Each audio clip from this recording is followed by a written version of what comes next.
continue to be in a roll with this, and I'm sort of catching up with things that I've prepped for over the last few weeks, knowing that I wanted to do something like this and never got round to it. So I'm feeling a splurge of activity, so I thought I would continue. The one I want to talk about today, the game I want to talk about today is Man of Medan. Now I'm going to add a little bit here. So this is developed by Supermassive Games, who also made Until Dawn, which is a PS4 game, I think it is. Oh, I hope it's PS4. So this is Man of Medan. It is a sort of first of a trilogy of this type of the Dark Pictures anthology. It's published by Namco Bandai and was first released on the 30th of August 2019, and you can get it on Windows, well, PC, I guess that is, Xbox and PlayStation. This is a sort of interactive movie, much like Until Dawn was.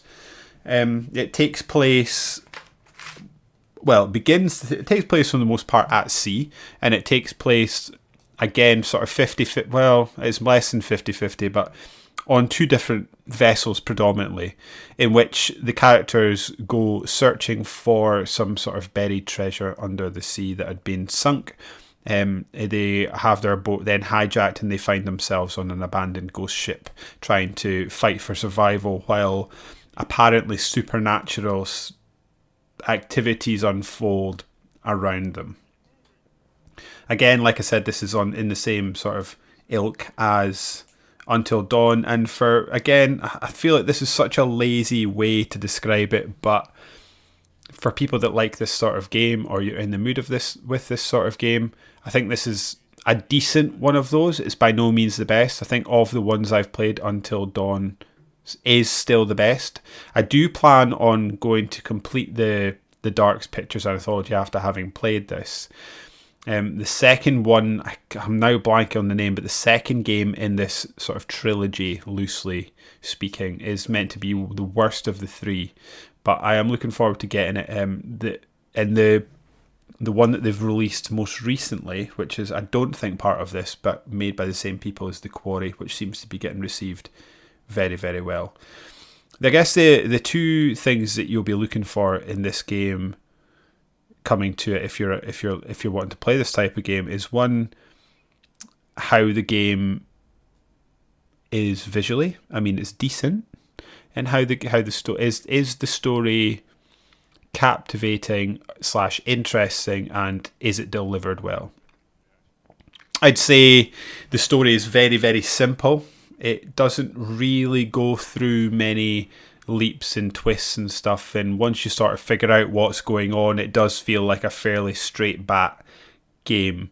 But that said, that's not to say it's a bad story in any way. I thought it was a perfectly serviceable, fun sort of romp. Isn't the right word because it's meant to be a horror game, but it's a fun little, fairly short, again, 5 to 6 hour experience, and then you're in and out and move on to the next one, I think. I'm not sure the acting is the best in this one. In my memory, and again, granted, it's been a few years since I played this, but in my memory, the acting in Until Dawn was largely pretty good. And to be fair, I'm trying to think, like, it had people like Rami Malek and the cheerleader that saves the world from is it Heroes that used to be on TV? So it does have a decent pedigree in actors that I didn't notice this game having anyway. But it's delivered well enough that it's interesting and engaging, and I believe the characters, they felt authentic in a way that they were in keeping. They didn't make breaks from what you would sort of expect their personality to be for the most part, and the personality that you create for them. I guess that's difficult to say because of the nature of the game and that you're making the choices of the characters. But I think for the most part, in my experience, the options available to the player allowed you to sort of create a character around these characters and respond how you would expect them to respond. There was no time that I felt that I was forced to make a character do something that I just didn't feel they would do, which I think is important and actually quite clever, considering these games are essentially taken from the Walking Dead video game model and sort of spruced up and modernised and made a bit more interesting and engaging. I'm trying to think of other games that are in the genre. Like I say, the ones I've played, Until Dawn is still the best one. This comes in probably a comfortable second. I've heard the next one in this series isn't great, but I'm interested to play it, and I will play it because I want to get to the next one after that. And then hopefully, if I'm lucky, we'll get to the Quarry eventually, and it'll have been reduced in price a little bit, because when I went to go and look at buying it, it was sitting about £70, and I would struggle to pay that for it.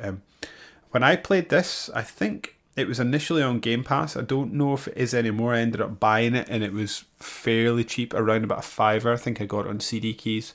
So I would recommend you go hunting around for a deal, because there are deals to be had, unless you have either Game Pass or one of the PlayStation tiers, because I've got a feeling I've seen it on those. But I'm also fairly sure that they were timed, so they may not be on it when you get to this video.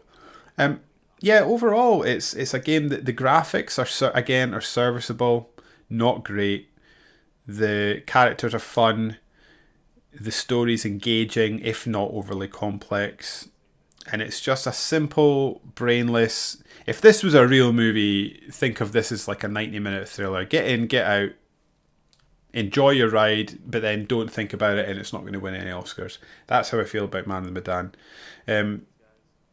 And I guess this is going to be a shorter video, because it's been a while since I played this, but also I did want to record something on this because I did think this is worth highlighting and worth your time. There's no bugs that I encountered, no hard crashes, and yeah, this is such a lazy thing to say, but it's really true with this one, probably more so than any of the others I've spoken about.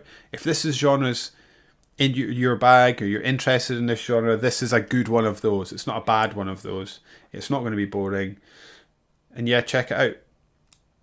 Follow me on Twitter at DavidSmiley1, and check out the links below to my podcast, to my Twitter, to my blog, to maybe anything else that I'm doing, which you will get to on the blog. And please like and subscribe, because it really does help. And I hope people listen to this, because I'm actually enjoying doing these little monologues to myself while I think out loud about video games. So yeah, please give me a bit of feedback, and I would appreciate it. Catch you guys later.